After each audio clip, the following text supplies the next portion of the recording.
കർത്താവിൻ്റെ പരിശുദ്ധമായ നാമം വാഴ്ത്തപ്പെടുമാറാകട്ടെ. വീണ്ടും ഒരു പ്രാവശ്യം കൂടെ നിങ്ങളോട് ദൈവത്തിൻ്റെ വചനം സംസാരിപ്പാനായിട്ട് ദൈവം എൻ്റെ ആയുസ്സിൽ നൽകിയ നല്ല അവസരത്തിനായി ദൈവത്തിനെ സ്തോത്രം ചെയ്യുന്നു. നമ്മൾ കഴിഞ്ഞ ചില നാളുകളായിട്ട് പഴയ നിയമ പെരുന്നാളുകളെക്കുറിച്ച് ചിന്തിക്കുകയായിരുന്നു. പഴയ നിയമ പെരുന്നാളുകളിൽ അതിപ്രധാനമായ പെന്തക്കോസ്ത് പെരുന്നാളിനെ കുറിച്ചാണ് നമ്മൾ ഈ ദിവസങ്ങളിൽ ധ്യാനിച്ചു വരുന്നത്.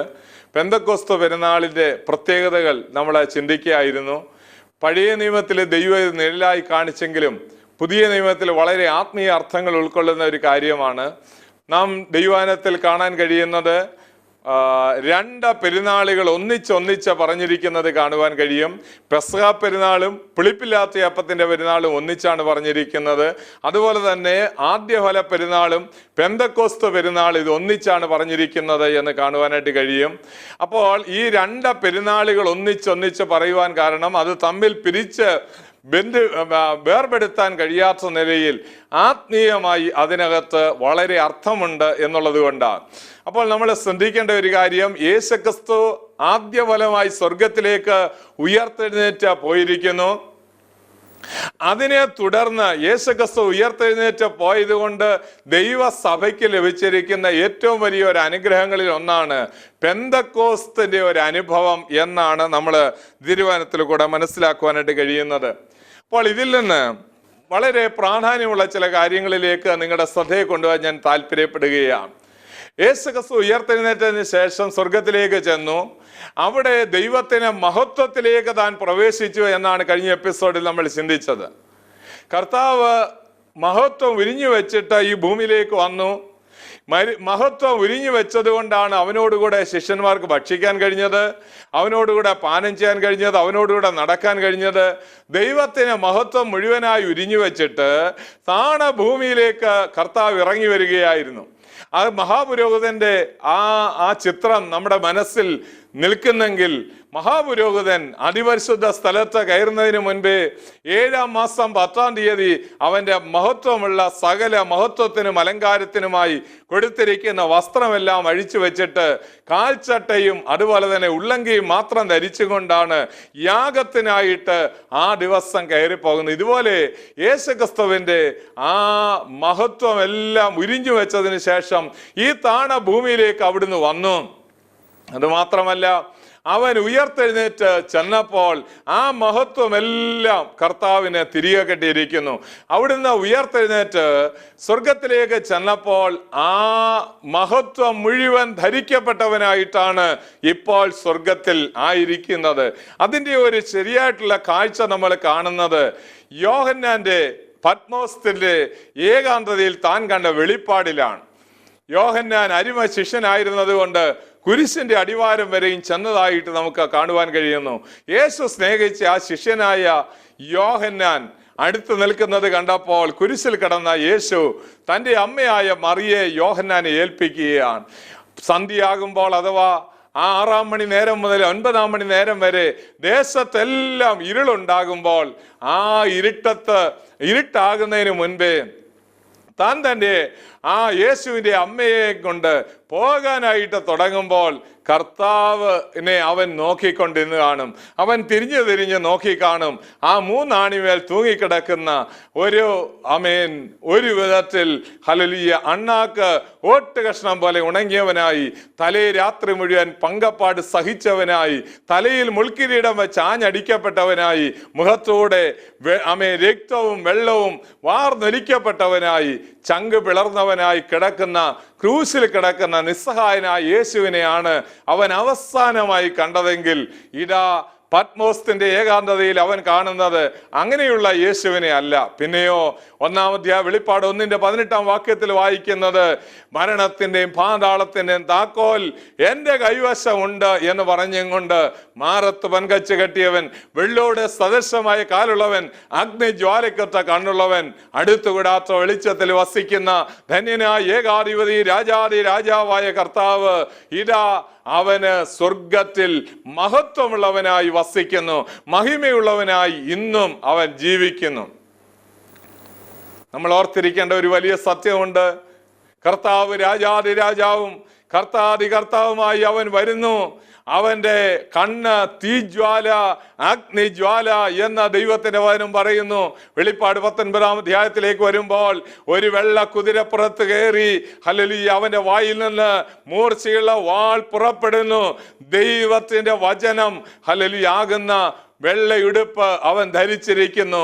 രക്തം തളിച്ച ഉടുപ്പ് അവൻ ധരിച്ചിരിക്കുന്നു.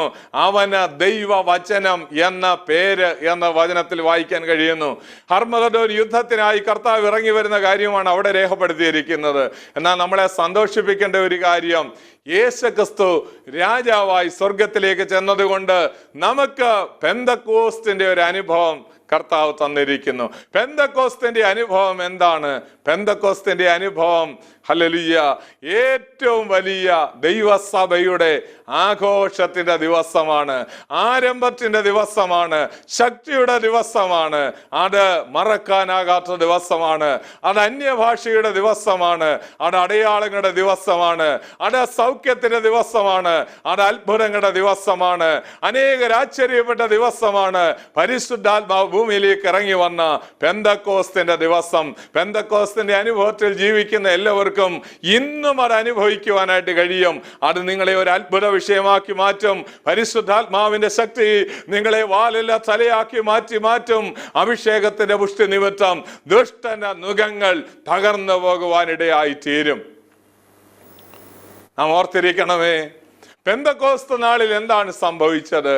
നമുക്ക് പുരാതന കാലഘട്ടങ്ങളിൽ രാജാക്കന്മാരെ അഭിഷേകം ചെയ്ത് രാജാക്കന്മാരായി വാഴിക്കുന്നതിന് വേണ്ടി പ്രത്യേകമായി ചില കാര്യങ്ങൾ ചെയ്യുമായിരുന്നു. ഏറ്റവും കുറഞ്ഞ പക്ഷം രാജാവിനെ കിരീടാവകാശിയാക്കി മാറ്റുന്ന, ആ രാജകുമാരനെ കിരീടാവകാശിയാക്കി മാറ്റുന്ന ആ ദിവസത്തിൽ ഏറ്റവും കുറഞ്ഞ പക്ഷം 2 കാര്യങ്ങൾ ചെയ്യും. ഒന്ന്, എല്ലാ ആളുകളെയും തടവിൽ നിന്ന് അവരെ അഴിച്ചു വിടുവാനിടയായിത്തീരും. കുറ്റവാളികളായി തടവിലാക്കപ്പെട്ടിരിക്കുന്ന ധാരാളം ആളുകളെ ജയിൽ മോചിതരാക്കി മാറ്റുന്നത് ആ ദിവസമായിരിക്കും. രണ്ടാമതായിട്ട് ചെയ്യുന്ന ഒരു കാര്യം, അനേകം ആളുകൾക്ക്, രാജ്യത്തുള്ള പ്രജകൾക്ക് എല്ലാവർക്കും തന്നെ ഒരു ഗിഫ്റ്റ് അഥവാ ഒരു ദാനം കൊടുത്തയക്കുന്ന അല്ലെങ്കിൽ ലഭിക്കുന്ന ദിവസമായിരിക്കും അത്. ഈ 2 കാര്യങ്ങൾ പുരാതന കാലഘട്ടങ്ങളിൽ ഒരു കിരീടാവകാശിയായി രാജാഭിഷേകം നടത്തുമ്പോൾ ലോകത്തിൽ നടന്നിരുന്നെങ്കിൽ നമുക്ക് ദൈവവചനം പഠിക്കുമ്പോൾ നമുക്ക് മനസ്സിലാക്കുവാനായിട്ട് കഴിയും, ഇത് 2ഉം യേശുക്രിസ്തുവിലൂടെ ദൈവസഭയ്ക്കും ലോകത്തിലേക്കും ദൈവം ഈ 2 കാര്യങ്ങൾ ദൈവം ചെയ്തു. തടവിലുള്ള ആളുകളെ അഴിച്ചുവിട്ടു. രണ്ടാമതായിട്ട് കാണുവാൻ കഴിയുന്നത് ഗിഫ്റ്റ് അഥവാ ദാനങ്ങൾ കൊടുക്കുവാനിടയായി തീർന്നു. 68-ാം സങ്കീർത്തനത്തിലേക്ക് വരുമ്പോൾ അവന്, ഹല്ലേലൂയ, യാഹെന്ന രക്ഷയാം ദൈവം ചെയ്യുന്ന കാര്യങ്ങൾ, നമ്മുടെ ദൈവം ഉദ്ധാരണങ്ങളുടെ ദൈവമാണെന്ന് പറഞ്ഞിട്ട് പറയുകയാണ്. ഹല്ലേലൂയ, ആമേൻ, ബദ്ധന്മാർക്ക് ആമേൻ വിടുതൽ അന്ന് കൊടുത്തു. ക്യാപ്റ്റീവ്സ് എന്നാണ് പറഞ്ഞിരിക്കുന്നത്. ഹല്ലേലൂയ, ക്യാപ്റ്റീവ്സ് എന്ന് പറഞ്ഞാൽ ബദ്ധന്മാരായി തടവറകളിൽ കിടന്ന ആളുകളെ അഴിച്ചു വിടുകയായിരുന്നു കർത്താവ് ചെയ്തത്. നമുക്ക് ദൈവവചനം വായിക്കുമ്പോൾ പാതാളത്തിന് 5 തട്ടുകൾ ഉള്ളതായിട്ട് നമുക്ക് പഠിക്കുവാൻ കഴിയും. അതിന്റെ വിശദീകരണത്തിലേക്ക് ഞാൻ പോകുന്നില്ല. എന്നാൽ പഴയ നിയമത്തിലെ വിശുദ്ധന്മാർ മരിക്കുമ്പോഴും അവരും പാതാളത്തിലേക്കാണ് പോയിക്കൊണ്ടിരുന്നത്. 86-ാം സങ്കീർത്തനത്തിന്റെ 10-ാം വാക്യത്തിലേക്ക് വരുമ്പോൾ, ഹല്ലേലൂയ, അവിടെ കാണാൻ കഴിയുന്നു. ഹല്ലേലൂയ, ആമേൻ, ദൈവം, ദാവീദ് പ്രാർത്ഥിക്കുകയാണ്, നീ എന്നെ അധമ പാതാളത്തിൽ നിന്ന് രക്ഷിച്ചിരിക്കുന്നു. അപ്പോൾ പാതാളമുണ്ട്, അടിയിലത്തെ പാതാളമുണ്ട് എന്നുള്ളത് വ്യക്തമാണ്. 9-ാം സങ്കീർത്തനത്തിലേക്ക് വരുമ്പോൾ പറയുന്നു, ദുഷ്ടന്മാരും ദൈവത്തെ മറക്കുന്നവരും ആമേൻ അധമ പാതാളത്തിലേക്ക് അഥവാ താഴത്തെ പാതാളത്തിലേക്ക് തിരിയും എന്ന ദൈവത്തിന്റെ വചനം പറയുന്നു. അപ്പോൾ ഹേഡീസ് എന്ന് പറയുന്ന ഈ സ്ഥലത്തിന്, പാതാളത്തിന് ആമേൻ അധമ പാതാളമുണ്ട്. മുകളിലത്തെ പാതാളത്തിൽ കഴിഞ്ഞിരുന്ന മനുഷ്യനായിരുന്നു ഹല്ലേലൂയ ലാസർ. അവിടെ അവൻ ആശ്വസിച്ചതായിട്ട് തിരുവചനം പറയുന്നു. യേശു പറഞ്ഞു, ലാസർ അബ്രഹാമിന്റെ മടിയിൽ, ആമേൻ, ബോസം ഓഫ് അബ്രഹാം എന്ന് പറയുന്ന സ്ഥലത്ത് പാതാളത്തിൽ അവന് ആശ്വസിച്ചിരുന്നു. പഴയ നിയമ വിശുദ്ധന്മാരെല്ലാവരും പോയിക്കൊണ്ടിരുന്നത് പാതാളത്തിലായിരുന്നു. ആ പാതാള പറുദീസയിൽ വിശ്രമിച്ചു കൊണ്ടിരുന്ന സകല ബദ്ധന്മാരുമായ ആളുകൾ അവിടെ ഉണ്ടായിരുന്ന സകല ആളുകൾക്കും എന്നാണ് വിടുതൽ കിട്ടിയത്? കർത്താവ് തൻ്റെ മഹത്വത്തിലേക്ക് പ്രവേശിച്ച ദിവസമായിരുന്നു. കർത്താവിന്റെ ഉയർത്തെഴുന്നേൽപ്പിനെ കുറിച്ച് നമ്മൾ വായിക്കുന്നത് ഇങ്ങനെയാണ്: മഗ്ദലക്കാരത്തി മറിയ അതിരാവിലെ ഇരുട്ടുള്ളപ്പോൾ ആഴ്ചവട്ടത്തിന്റെ 1-ാം നാളിൽ അവളെ കല്ലറയ്ക്കൽ ചെല്ലുമ്പോൾ കല്ലറ വാതിക്കൽ നിന്ന് കല്ല് നീങ്ങിയിരിക്കുന്നത് കാണുമ്പോൾ അവൾക്ക് അത്ഭുതം തോന്നി. ഹല്ലേലൂയ! അവൾ ഇവിടെ വരെ വന്നത് ആരെ കല്ല് ഉരുട്ടി നീക്കുമെന്നൊക്കെ വിചാരിച്ചാണ്. പക്ഷേ ഇപ്പോൾ ഇവിടെ ഇതാ കല്ല് നീങ്ങിയിരിക്കുന്നു. മാത്രമല്ല, നമുക്കവിടെ പഠിക്കാൻ കഴിയുന്ന ഒരു വസ്തുത, കർത്താവിനെ നമസ്കരിക്കാനായി ചെല്ലുന്ന മഗ്ദലക്കാരത്തി മറിയോട് പറയുന്നു, നീ എന്നെ തൊടരുത്. ഹല്ലേലൂയ! ഞാൻ ഇതുവരെ പിതാവിന്റെ അടുക്കൽ കയറിപ്പോയിട്ടില്ല. പിതാവിന്റെ അടുക്കൽ കയറിപ്പോയിട്ടില്ല. പിതാവിന്റെ അടുക്കൽ കയറിപ്പോകുന്ന രഹസ്യത്തിലുള്ള ഒരു സ്വർഗാരോഹണം. ആ സമയത്ത് ഇതാ ഹല്ലേലൂയ, ഒരു കൂട്ടം വിശുദ്ധന്മാർ, നമ്മൾ തിരുവചനം വായിക്കുന്നത് മത്തായിയുടെ സുവിശേഷം 27-ാം അധ്യായത്തിന്റെ 50 വാക്യങ്ങൾ താഴോട്ട് വായിക്കുമ്പോൾ അവിടെ കാണാൻ കഴിയുന്നു, കല്ലറകൾ തുറന്നു, വിശുദ്ധന്മാരുടെ പലരുടെയും ശരീരങ്ങൾ ഉയർത്തെഴുന്നേറ്റ് നഗരത്തിൽ പ്രത്യക്ഷമായി എന്നാണ് കാണാൻ കഴിയുന്നത്. അവിടെ ഒരു വാക്യം വളരെ വ്യക്തമായി രേഖപ്പെടുത്തിയിരിക്കുന്നു. അവരുടെ പുനരുദ്ധാനത്തിന് ശേഷം, യേശുക്രിസ്തുവിന്റെ പുനരുദ്ധാനത്തിന് ശേഷം കല്ലറകളെ വിട്ടു എന്നാണ് എഴുതിയിരിക്കുന്നത്. പുനരുദ്ധാനത്തിന് ശേഷമാണ് കല്ലറകളെ വിടുവാൻ ഇടയായി തീർന്നത്. അപ്പോൾ നമുക്ക് വളരെ സന്തോഷം തരുന്ന ഒരു വസ്തുത എന്താണ്? ഹല്ലേലൂയ! കർത്താവ് ഉയർത്തെഴുന്നേൽക്കുമ്പോൾ ഇതാ അവൻ കിരീടാവകാശിയായി, അധികാരിയായി, രാജകുമാരനായി സ്വർഗത്തിൽ അവനെ അഭിഷേകം ചെയ്യുന്ന ദിവസത്തിൽ ബദ്ധന്മാർക്ക് അവൻ വിടുതൽ കൊടുത്തു. ബദ്ധന്മാർക്ക് വിടുതൽ കൊടുക്കുവാൻ വേണ്ടി ലോകത്തിലേക്ക് വന്നവനാണ് യേശുക്രിസ്തു. അവൻ നമ്മുടെ സകല ബന്ധനങ്ങളെയും അറുത്തു മാറ്റുന്നവനാണ്. അവൻ നമ്മുടെ സകല ബന്ധനങ്ങളെയും അഴിച്ചു മാറ്റുന്നവനാണ്. അവൻ നമ്മുടെ സകല ബന്ധനങ്ങളും ഹല്ലേലൂയ പൊട്ടിച്ചു കളയുവാൻ കഴിവുള്ളവനായ കർത്താവാണ്. അപ്പോൾ തടവിൽ കിടന്ന സകല ആളുകളെയും ഉയർത്തെഴുന്നേൽപ്പിക്കുന്നത് ഹല്ലേലൂയ ആമേൻ യേശുക്രിസ്തുവിന്റെ ഉയർത്തെഴുന്നേൽപ്പിന്റെ സമയത്താണ് എന്നാണ് ഞാൻ പറഞ്ഞു വന്നത്. അവിടെ ഇനി ആരുമില്ല. അബ്രഹാമിനെ അവിടെ കിടക്കേണ്ട കാര്യമില്ല. പഴയ നിയമ വിശുദ്ധന്മാർ എന്തുകൊണ്ട് അവരവിടെ പാർക്കേണ്ടതായിട്ട് വന്നു? യാക്കോബ് പോലും പറയുന്നു, നിങ്ങൾ എൻ്റെ നരയെ ദുഃഖത്തോടെ പാതാളത്തിലേക്ക് ഇറക്കും. ദാവീദ് പ്രാർത്ഥിക്കുമ്പോൾ ദാവീദ് തന്റെ കുഞ്ഞ് മരിച്ചു പോയപ്പോൾ പറയുകയാണ്, ഞാൻ അവന്റെ അടുക്കൽ പാതാളത്തിൽ ചെല്ലുകയല്ലാതെ ഹല്ലേലൂയ അവൻ എൻ്റെ അടുക്കൽ മടങ്ങി വരികയില്ലല്ലോ. അതുകൊണ്ട് പ്രിയമുള്ളവരെ, പഴയ നിയമ വിശുദ്ധന്മാരെല്ലാവരും ബന്ധനസ്ഥരായി പാപത്തിന്റെ ഹല്ലേലൂയ പരിഹാരം നടക്കാത്തത് കൊണ്ട് മുഴുവനായി അടയ്ക്കപ്പെട്ട് ദൈവത്തിന് അവരെ പർദീസയിലേക്ക് കൊണ്ടുപോകാൻ കഴിയത്തില്ല. കാരണം പാപപരിഹാര ബലി അതുവരെയും നടന്നിട്ടില്ല. ദൈവം അവരെ പാതാള പർദീസയിൽ നിന്ന് വിടുവിച്ച ദിവസമായിരുന്നു രാജകുമാരനായി യേശുക്രിസ്തു ഹല്ലേലൂയ ആമേൻ ഉയർത്തെഴുന്നേറ്റ് സ്വർഗാരോഹണം ചെയ്ത ദിവസം. അത് കഴിയുമ്പോൾ ഹല്ലേലൂയ രണ്ടാമതായിട്ട് ഒരു കാര്യം ചെയ്യുന്നു. പെന്തക്കോസ്ത് നാൾ വന്നപ്പോൾ അവർക്കെല്ലാവർക്കും ഒരു ദാനം കിട്ടി.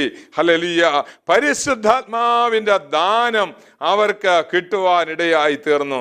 ദൈവത്തിന് സ്തോത്രം. 68-ാം സങ്കീർത്തനം അതിന്റെ 18-ാം വാക്യത്തിലേക്ക് പോകുമ്പോൾ, നീ ഉയരത്തിലേക്ക് കയറി ബദ്ധന്മാരെ പിടിച്ചുകൊണ്ടുപോയി, യാഹെന്ന ദൈവം അവിടെ വസിക്കേണ്ടതിന് നീ മനുഷ്യരോട് മത്സരികളോട് തന്നെ കാഴ്ച വാങ്ങിയിരിക്കുന്നു എന്ന് പറഞ്ഞിരിക്കുന്നു.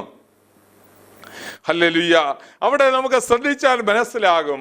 ഹല്ലേലൂയ ദാനം ചെയ്തിരിക്കുന്നു. എഫെസ് ലേഖനം 4-ാം അധ്യായത്തിന്റെ 7-ാം വാക്യത്തിലേക്ക് പോകുമ്പോൾ ഹല്ലേലൂയ അവൻ ഭൂമിയുടെ കയറി എന്നതിനാൽ അവൻ ഭൂമിയുടെ അധോഭാഗങ്ങളിലേക്ക് ഇറങ്ങി എന്ന് വരുന്നില്ലയോ?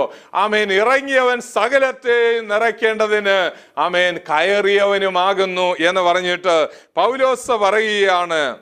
എഫെസ് ലേഖനം 4-ാം അധ്യായത്തിലേക്ക് വരുമ്പോൾ അതിന്റെ 7-ാം വാക്യത്തിൽ, എന്നാൽ നമ്മിൽ ഓരോരുത്തന് ക്രിസ്തുവിന്റെ ദാനത്തിന് അളവിന് ഒത്തവണ്ണം കൃപ ലഭിച്ചിരിക്കുന്നു. ഹല്ലേലൂയ ആമേൻ. അവിടെ വായിക്കുന്നത്, ഇറങ്ങിയവൻ സകലത്തെയും നിറയ്ക്കേണ്ടതിന് സ്വർഗത്തിന് മീതെ കയറിയവനും ആകുന്നു. അവൻ ചിലരെ അപ്പോസ്തലന്മാരായും ചിലരെ പ്രവാചകന്മാരായും ചിലരെ ഹല്ലേലൂയ സുവിശേഷകരായും ചിലരെ ഇടയന്മാരായും ചിലരെ ഹല്ലേലൂയ ഉപദേഷ്ടാക്കന്മാരായും തെരഞ്ഞെടുത്തിരിക്കുന്നു. അതായത് ദൈവത്തിന്റെ അഭിഷേകത്തിന്റെ ദാനം ഓരോരുത്തർക്കും കൊടുക്കുവാൻ വേണ്ടി പരിശുദ്ധാത്മാവ് ഹല്ലേലൂയ ഓരോരുത്തർക്കും ദാനങ്ങളെ നൽകുവാനായിട്ട് പരിശുദ്ധാത്മാവെന്ന ദാനം നമുക്ക് തന്നിരിക്കുന്നു. ദൈവവചനത്തിൽ പരിശുദ്ധാത്മാവെന്ന ദാനം ലഭിക്കുവാനായി പത്രോസിന്റെ പ്രസംഗത്തിൽ നിന്ന് അപ്പോസ്തല പ്രവൃത്തി 2-ാം അധ്യായത്തിലേക്ക് വരുമ്പോൾ 31-ാം വാക്യത്തിലേക്ക് വരുമ്പോൾ, നിങ്ങൾ നിങ്ങളുടെ പാപങ്ങളെ ഏറ്റുപറഞ്ഞ് ഹല്ലേലൂയ ഈ വക്രതയുള്ള തലമുറയുടെ നടുവിൽ നിന്ന് നിങ്ങളുടെ പാപങ്ങളെ കഴുകിക്കളവീൻ, എന്നാൽ പരിശുദ്ധാത്മാവ് എന്ന ദാനം ലഭിക്കും എന്നവിടെ കാണാൻ കഴിയുന്നു. പരിശുദ്ധാത്മാവെന്ന ദാനം എങ്ങനെയാണ് കിട്ടുന്നത്? ഹല്ലേലൂയ ഈ വക്രതയുള്ള തലമുറയുടെ നടുവിൽ നിന്ന് നമ്മൾ നമ്മുടെ പാപങ്ങളെ ഏറ്റുപറഞ്ഞ് ഉപേക്ഷിച്ച് ഹല്ലേലൂയ സ്നാനപ്പെടുമ്പോൾ പരിശുദ്ധാത്മാവെന്ന ദാനം ലഭിക്കും എന്ന ദൈവത്തിന്റെ വചനം പറയുന്നു. അതുകൊണ്ട് ആ പരിശുദ്ധാത്മാവാകുന്ന ദാനത്തോടുകൂടെ തന്നെ നമുക്ക് ലഭിക്കുന്ന ഒരു കാര്യമാണ് കൃപാവരങ്ങൾ. ഉയരത്തിലേക്ക് നമ്മളെ കൊണ്ടുപോയതിന് ശേഷം ദൈവം നമുക്ക് ദാനങ്ങളെ തരികയാണ്. കൃപാവരങ്ങളുടെ ദാനം, രോഗശാന്തിയുടെ വരം, ഭൂതശാന്തിയുടെ വരം, ഹല്ലേലൂയ ദാനം ചെയ്യാനുള്ള വരം, ഹല്ലേലൂയ കഷ്ടം സഹിക്കാനുള്ള വരം, ഇതെല്ലാം ദൈവവചനത്തിൽ നമുക്ക് കാണാൻ കഴിയുന്നു. അപ്പോൾ ആ ദാനങ്ങളെല്ലാം ലഭിക്കുന്നത് എന്തുകൊണ്ടാണ്? യേശുക്രിസ്തു കിരീടാവകാശിയായി മാറിയിരിക്കുന്നു, അവൻ അധികാരിയായി മാറിയിരിക്കുന്നു എന്നുള്ളത് കൊണ്ടാണ്. യെശയ്യാ പ്രവചനം 61-ാം അധ്യായത്തിന്റെ 1-ാം വാക്യത്തിൽ നമുക്ക് വളരെ സുപരിചിതമായൊരു വാക്യമാണ് അവിടെ കാണാൻ കഴിയുന്നത്. 61-ാം അധ്യായത്തിന്റെ 1-ാം വാക്യത്തിൽ നമുക്ക് ഇപ്രകാരം കാണുവാനായിട്ട് കഴിയുന്നു. ഹല്ലേലൂയ. അവിടെ ഇങ്ങനെയാണ് രേഖപ്പെടുത്തിയത്: എളിയവരോട് സദ്വർത്താനം ഘോഷിപ്പാൻ യഹോവ എന്നെ അഭിഷേകം ചെയ്തിരിക്കൊണ്ട് യഹോവയായ കർത്താവിന്റെ ആത്മാവ് എന്റെ മേലിരിക്കുന്നു. ഹൃദയം തകർന്നവരെ മുറുകെട്ടുവാനും, ഹല്ലേലൂയ തടവുകാർക്ക് വിടുതലും ബദ്ധന്മാർക്ക് സ്വാതന്ത്ര്യം അറിയിപ്പാനും യഹോവയുടെ പ്രസാദ വർഷം പ്രസംഗിപ്പാനും ഹല്ലേലൂയ എന്ന് പറഞ്ഞിരിക്കുന്നു. അപ്പോൾ ബദ്ധന്മാർക്ക് വിടുതൽ കൊടുക്കുക മാത്രമല്ല, ഹല്ലേലൂയ നമുക്ക് ദാനങ്ങൾ തരുവാൻ കൂടെയാണ് യേശുക്രിസ്തു ഉയരങ്ങളിലേക്ക് ആദ്യ ഫലമായി കയറിപ്പോയി. ഹല്ലേലൂയ പരിശുദ്ധാത്മാവാകുന്ന പെന്തക്കോസ്തിന്റെ അനുഭവം നമുക്ക് തന്നിരിക്കുന്നത് എന്നാണ് ഞാൻ പറഞ്ഞു വന്നത്. ദൈവത്തിന് സ്തോത്രം.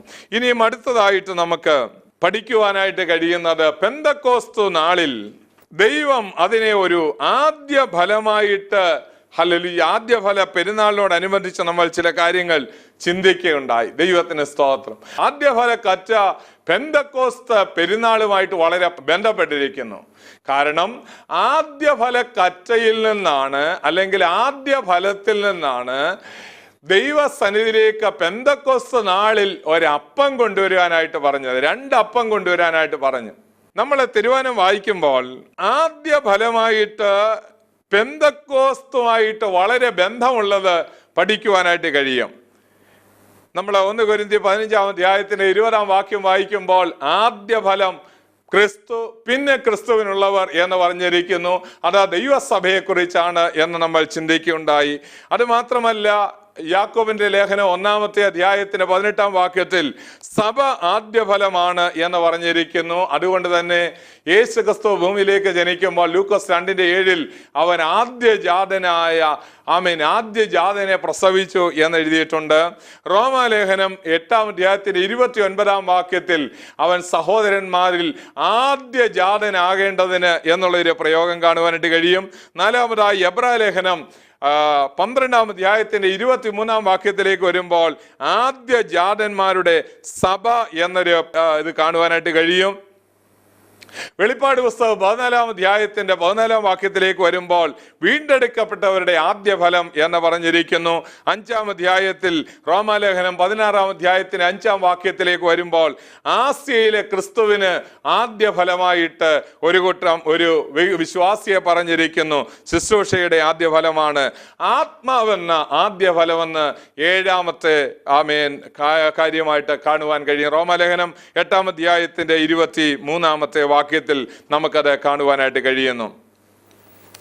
ഇനി നമ്മൾ വളരെ ശ്രദ്ധേയമായ മറ്റൊരു കാര്യം ഈ ഭാഗത്ത് നിന്ന് ഓർക്കേണ്ടത്, ദൈവത്തിന്റെ ഹല്ലേലൂയ പുത്രൻ ലോകത്തിലേക്ക് വന്നിട്ട് തൻ്റെ മഹത്വത്തിലേക്ക് പ്രവേശിച്ച് കഴിഞ്ഞപ്പോഴാണ് ഈ ലോകത്തിൽ ഹല്ലേലൂയ പരിശുദ്ധാത്മാവിനെ ദൈവം ഭൂമിയിലേക്ക് ആദ്യമായിട്ട് അയക്കുന്നത്. പരിശുദ്ധാത്മാവെന്ന ദാനം പിതാവിനോട് ചോദിച്ച് വാങ്ങി തന്നു എന്നാണ് നമ്മൾ അപ്പോസ്തല പ്രവൃത്തിയിലെ വായിച്ചു കേട്ടത്. 2-ാം അധ്യായത്തിൽ നമുക്ക് കാണുവാനായിട്ട് കഴിഞ്ഞു. പിതാവായ ദൈവത്തിൽ നിന്ന് പരിശുദ്ധാത്മാവിനെ നമുക്ക് വാങ്ങിത്തരികയായിരുന്നു. അല്പം കൂടെ ലളിതമായി പറഞ്ഞാൽ, പിതാവായ ദൈവം യേശുക്രിസ്തുവിനെ അഭിഷേകം ചെയ്തത് നിമിത്തം അവന്റെ സഭയാകുന്ന അവന്റെ ശരീരത്തിന് കൂടെ അത് ലഭിച്ചിരിക്കുന്നു. പെന്തക്കോസ്ത് പറയുന്നത് ഏതെങ്കിലും ഒരു സഭയാണെന്ന് തെറ്റിദ്ധരിക്കല്ലേ. പെന്തക്കോസ്ത വാക്കിന്റെ അർത്ഥം 50 എന്ന് മാത്രമേ ഉള്ളൂ. ആ പെന്തക്കോസ്തിന്റെ അനുഭവം നമ്മുടെ അന്തരാത്മാവിൽ ഹല്ലേലൂയ പരിശുദ്ധാത്മാവിന്റെ ആ നിറവ് വന്നു കഴിയുമ്പോൾ ഈ വെളിപ്പാട് നമുക്ക് ലഭിക്കുവാനിടയായിത്തീരും. പഴയ നിയമത്തിൽ നമുക്ക് കാണുവാൻ കഴിയുന്നുണ്ട്, അഹരോന്റെ തലമേൽ അഭിഷേക തൈലം ഒഴിച്ച് അഭിഷേകം ചെയ്യുവാനായി മോശ മുഖാന്തരം ദൈവം പറഞ്ഞു. മോശ തൈലക്കൊമ്പെടുത്ത് അല്ലെങ്കിൽ തൈലം എടുത്ത് അവന്റെ തലയിലോട്ട് ഒഴിച്ച് അഭിഷേകം ചെയ്യുമ്പോൾ അവന്റെ തലയിൽ കൂടെ ഒഴുകി അവന്റെ താടിയിലൂടെ വന്ന് വസ്ത്രത്തിന്റെ വെളുമ്പൽ വരെ ചെല്ലുന്നു. ആ വസ്ത്രത്തിന്റെ വെളുമ്പൽ വരെ ചെല്ലുമ്പോൾ, വസ്ത്രത്തിന്റെ അഗ്രഭാഗത്ത് വരെ ആ എണ്ണ ചെല്ലുമ്പോൾ, ആ തൈലം ചെല്ലുമ്പോൾ ഒരു കാര്യം നമ്മൾ മറന്നു പോകരുത്. അവന്റെ ശരീരത്തിൽ ഇനിയും അഭിഷേകം ഇല്ലാത്ത സ്ഥലങ്ങളൊന്നും ഇല്ലാത്തവണ്ണം ആ എണ്ണയിൽ കുതിർന്നാണ് അവൻ നിൽക്കുന്നത്. ഇതിൽ നിന്ന് നമ്മൾ എന്താണ് പഠിക്കാനുള്ളത്? ദൈവം പരിശുദ്ധാത്മാവിനാലും ശക്തിയാലും യേശുക്രിസ്തുവിനെ അഭിഷേകം ചെയ്തു എന്ന് നമ്മൾ അപ്പോസ്തല പ്രവൃത്തിയിൽ 10:40 വായിക്കാൻ കഴിയുന്നു. 38-ാം വാക്യം മുതൽ താഴോട്ട് വായിക്കുമ്പോൾ ദൈവം തന്റെ പരിശുദ്ധാത്മാവിനാൽ യേശുക്രിസ്തുവിനെ അഭിഷേകം ചെയ്തു. അവന്റെ തലയിൽ കൂടെ ഹല്ലേലൂയ അത് ഒഴുകി അവന്റെ താടിയിൽ കൂടെ അവന്റെ വസ്ത്രത്തിന്റെ അഗ്രഭാഗത്ത് വരെ അഹരോന്റെ അവന്റെ വസ്ത്രത്തിന്റെ അഗ്രഭാഗത്ത് വരെ ചെല്ലുന്നത് പോലെ യേശുക്രിസ്തു തലയാണെങ്കിൽ അവന്റെ ഉടൽ എന്ന് പറയുന്നത് ദൈവസഭയാണ്. അത്രമാത്രം ഒരു വലിയ ബന്ധമാണ് ദൈവസഭയും യേശുക്രിസ്തുവുമായിട്ടുള്ളത്. ദൈവത്തിന്റെ വചനം പറയുന്നു, ഏത് പുരുഷന്റെയും തല ക്രിസ്തു, ക്രിസ്തുവിന്റെ തല ദൈവം എന്ന് പറഞ്ഞിരിക്കുന്നു. ഇതിൽ നിന്ന് പിതാവായ ദൈവത്തിന്റെ അഭിഷേകം പുത്രന്റെ മേൽ വന്നതുകൊണ്ട് പുത്രന്റെ അഭിഷേകം അവന്റെ ശരീരമാകുന്ന സഭ എത്രമാത്രം അവനോട് ചേർന്നിരിക്കുമോ അത്രമാത്രം നമുക്ക് അവനിൽ നിന്ന് അഭിഷേകം പ്രാപിക്കുവാനായിട്ട് കഴിയും. അവനിൽ നിന്ന് ശക്തി വലിച്ചെടുക്കാനായിട്ട് കഴിയും. അവനിൽ നിന്ന് ശക്തി ഹല്ലേലൂയ ലഭിക്കുവാനായിട്ടിടയായിത്തീരും. ഇന്ന് ദൈവാത്മാവ് നമ്മോട് പറയുന്ന ഒരു കാര്യം, ദൈവത്തിന്റെ പരിശുദ്ധാത്മാവ് നമ്മോട് പറയുന്ന ഒരു കാര്യം, ഈ വാഗ്ദത്തത്തിനായി കാത്തിരിക്കുന്നവർക്ക് നൽകുന്ന ആത്മാവ്, പരിശുദ്ധാത്മാവ് വിശ്വസിക്കുന്നവർക്ക് നൽകുന്ന ആത്മാവ്, അനുസരിക്കുന്നവർക്ക് നൽകുന്ന ആത്മാവ് ഹല്ലേലൂയ അവനുണ്ടോ? നമുക്കുമുണ്ട്. പത്രോസിനോട് കർത്താവ് പറയുകയാണ്, നീ പോയി ചൂണ്ടലിട്ട് ഒരു മീനെ എടുക്കുക, ആ മീന്റെ വായിൽ ഒരു ചതുർദ്രഹ്മപ്പണ കാണും, ആദ്യം നിനക്കും എനിക്കും വേണ്ടി ഹല്ലേലൂയ ആദ്യം എനിക്ക് വേണ്ടി കൊടുക്കുക, പിന്നെ എനിക്കുണ്ടെങ്കിൽ നിനക്കുണ്ട്, അല്ലെങ്കിൽ എനിക്ക് അഭിഷേകം ഉണ്ടെങ്കിൽ നിനക്കും ആ അഭിഷേകമുണ്ട്, എനിക്ക് ടാക്സ് കൊടുക്കുവാനായി പണം ഉണ്ടെങ്കിൽ നിനക്കും അതുണ്ട്. യേശുവാകുന്ന ഹല്ലേലൂയ കർത്താവിന്റെ മേൽ പിതാവായ ദൈവത്തിന്റെ അഭിഷേകം വന്നിരിക്കുന്നു. അത് ദൈവസഭയിലേക്ക് പറന്നു വന്നിരിക്കുന്നു. നമുക്ക് അതിനായി പ്രാർത്ഥിക്കാം. തുടർന്ന് നമുക്ക് പ്രാർത്ഥന നേരത്തിലേക്ക് പോകാം. ഞങ്ങൾ ഒന്നിച്ച് നിങ്ങൾക്കായി പ്രാർത്ഥിക്കുന്നു. ശ്രദ്ധയോടെ പ്രാർത്ഥനയിൽ ഞങ്ങളോട് ചേർന്നാലും.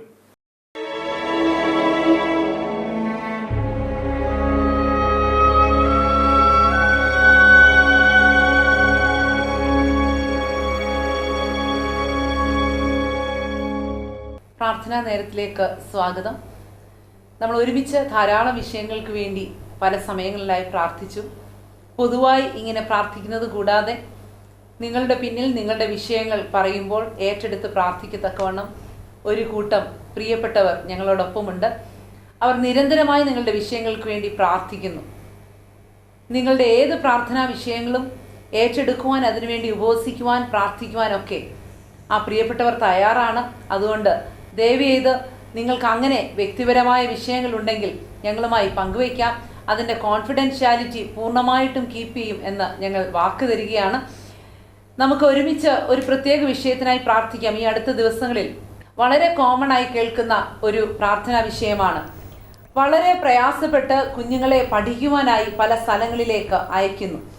എന്നാൽ അവിടെ ചെന്ന് അവരറിയാതെ തന്നെ ചില കൂട്ടുകെട്ടുകളിലേക്ക് വഴുതി പോകുന്നു, ചില ദുസ്വഭാവങ്ങളിലേക്ക് വഴുതി പോകുന്നു. മറ്റു ചില കുഞ്ഞുങ്ങൾ പഠനം പൂർത്തിയാക്കാൻ കഴിയാതെ വീട്ടിലേക്ക് മടങ്ങി വരുന്നു. പഠനം പൂർത്തിയാക്കിയവർ തന്നെ അവർക്ക് തന്നെ ഒരു സെൽഫ് കോൺഫിഡൻസ് ഇല്ലാതെ, ഒരു ജോലിയിൽ പ്രവേശിക്കാൻ കഴിയാതെ, ആ പഠിച്ചതിൻ്റെതായിട്ടുള്ള യാതൊരു പ്രയോജനവും അനുഭവിക്കാതെ വീടുകൾക്കകത്തായിരിക്കുന്നു. അതുകൊണ്ട് നമുക്ക് ആ പ്രത്യേക വിഷയത്തിനായി പ്രാർത്ഥിക്കാം. പ്രത്യേകിച്ച് ആൺ തലമുറകളുടെ മേൽ ഈ നാളുകളിൽ ശത്രു നോട്ടമിട്ട് ഹല്ലേലൂയ പല വിധവമാരുടെയും ആശ്രയമായിരിക്കുന്ന ഹല്ലേലൂയ ആൺ തലമുറകൾ പല വീട്ടിലും ഹല്ലേലൂയ ആദ്യജാതന്മാർ അങ്ങനെ ആ വിധത്തിൽ വളരെ പ്രയാസം അനുഭവിക്കുന്നു. അതുകൊണ്ട് നമുക്ക് ഒരുമിച്ച് അങ്ങനെയുള്ള ചെറുപ്പക്കാരുടെ വിടുതലിനായി നമുക്ക് ഒരുമിച്ച് പ്രാർത്ഥിക്കാം. പരിശുദ്ധനായ ദൈവമേ, ഞങ്ങളുടെ സ്വർഗീയ പരമപിതാവേ, കർത്താവേ, ഞങ്ങൾ ഒന്നിച്ച് ഈ പറയപ്പെട്ട വിഷയങ്ങൾക്കായിട്ട് പ്രാർത്ഥിക്കുന്നു.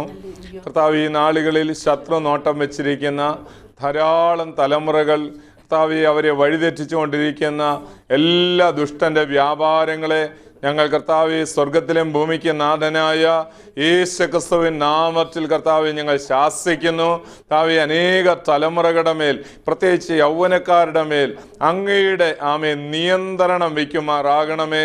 അവരെല്ലാവരും ദൈവകൃപയിലേക്ക് വരുവാൻ കർത്താവെ നീ മുഖാന്തരങ്ങളെ ഒരുക്കുമാറാകണം. അവർ രക്ഷിക്കപ്പെടുവാൻ, അവർ സ്നാനപ്പെടുവാൻ, അവർ പരിശുദ്ധാത്മാവിൻ്റെ നിറവ് പ്രാപിച്ച് പരിശുദ്ധാത്മാവിൻ്റെ ആലോചനയിൽ ജീവിക്കുന്ന ഒരനുഭവം നൽകുവാനായിട്ട് നിങ്ങൾ പ്രാർത്ഥിക്കുന്നു. കർത്താവേ, ഹല്ലേലൂയ, അനേക ഭവനങ്ങളിൽ വേദനകൾ വരുത്തിക്കൊണ്ട് ദുഷ്ടൻ അതിൻ്റെ കർത്താവെ കൈകൊട്ടി ചിരിക്കത്തക്കവണ്ണം ആമേൻ ഹല്ലേലൂയ ഹല്ലേലൂയ പല ഭവനങ്ങളുടെയും ആമേൻ ഹല്ലേലൂയ മാതാപിതാക്കളുടെ തലകൾ താഴത്തക്കവണ്ണം ശത്രുവായവൻ പല വിധത്തിൽ പോരാടി ആമേൻ തലമുറകളെ ഹല്ലേലൂയ അവൻ്റെ പദ്ധതിയിലേക്കും അവൻ്റെ പാളയത്തിലേക്കും കൊണ്ടുപോകുമ്പോൾ ഞങ്ങൾ ഐക്യമത്യപ്പെട്ട് കർത്താവേ അവരെ വിടുവിക്കുവാനായി ഞങ്ങൾ പ്രാർത്ഥിക്കുന്നപ്പ കർത്താവേ, ഹല്ലേലൂയ ഹല്ലേലൂയ ഹല്ലേലൂയ. യൗവനക്കാരെ നീ മടക്കി തരുമാറാകണമേ. മടക്കി തരിക എന്ന് എന്നോട് ആരും ചോദിക്കുന്നില്ല എന്ന് അവിടുത്തെ വചനപ്രകാരം കർത്താവേ ഞങ്ങൾ മടക്കി ചോദിക്കുന്നു. ആൺ തലമുറകളെ മടക്കി ചോദിക്കുന്നു. ആമേൻ. ആൺകുഞ്ഞുങ്ങളെ മടക്കി ചോദിക്കുന്നു. യൗവനക്കാരെ മടക്കി ചോദിക്കുന്നു. പെൺകുഞ്ഞുങ്ങളെ മടക്കി ചോദിക്കുന്നു. കർത്താവേ, ആമേൻ. സാത്താന്റെ ഒരു പദ്ധതിയും അവരുടെ ജീവിതത്തിന്മേൽ നടക്കാതിരിക്കുവാനായിട്ട് നിങ്ങൾ പ്രാർത്ഥിക്കുന്നു. കർത്താവേ, ഹല്ലേലൂയ, പല കണ്ണുനീരോടെ വളർത്തിക്കൊണ്ടുവന്ന ആമേൻ മാതാക്കൾ കരയുന്ന അനുഭവങ്ങൾ ഇന്ന പകൽക്കാലം കർത്താവ് ഞങ്ങൾ ആമേൻ ഒന്നിച്ച് പ്രാർത്ഥിക്കുമ്പോൾ തന്നെ കർത്താവേ, ഹല്ലേലൂയ ഹല്ലേലൂയ, അവരുടെ കണ്ണുനീര് നീ ഒപ്പുവെന്നുള്ളതിനായി സ്തോത്രം. കർത്താവ് മഹത്വം എടുക്കണം. യേശുക്രിസ്തു മുഖാന്തരം നിങ്ങൾ ചോദിക്കുന്ന കൃതോ നീ കേൾക്കുമാറാകണമേ.